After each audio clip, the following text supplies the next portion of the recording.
Depuis 6 ans, la sécurité nîmoise enregistre des baisses de la délinquance générale.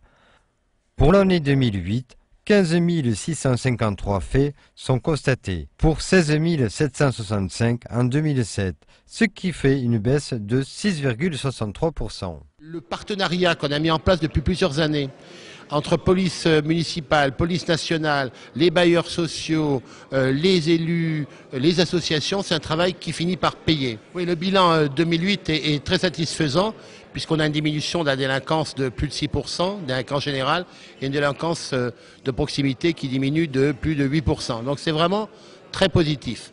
On fait un cas d'école par rapport au département puisque la délinquance de voie publique diminue de 50% de plus que ce qu'elle diminue dans le département du Gard. Alors bien évidemment, ça correspond aussi à un déplacement de la délinquance, c'est-à-dire les grosses villes comme Nîmes se donnant les moyens avec des forces de police très présentes, avec des caméras.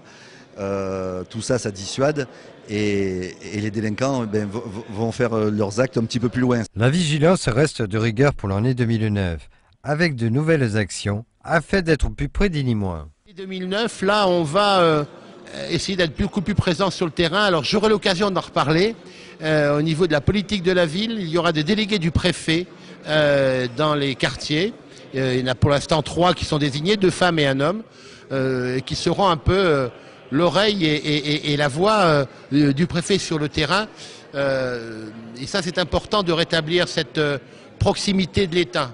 C'est le sens de ce que voulait faire Fadela Amara et qu'on met en place à partir de début avril dans le département. Les perspectives concernant la municipalité, en tout cas, je ne peux pas parler au nom des autres partenaires que sont la nationale, mais au niveau de la municipalité, c'est la création d'un poste de police municipale en centre-ville pour rapprocher notre police de proximité de la population.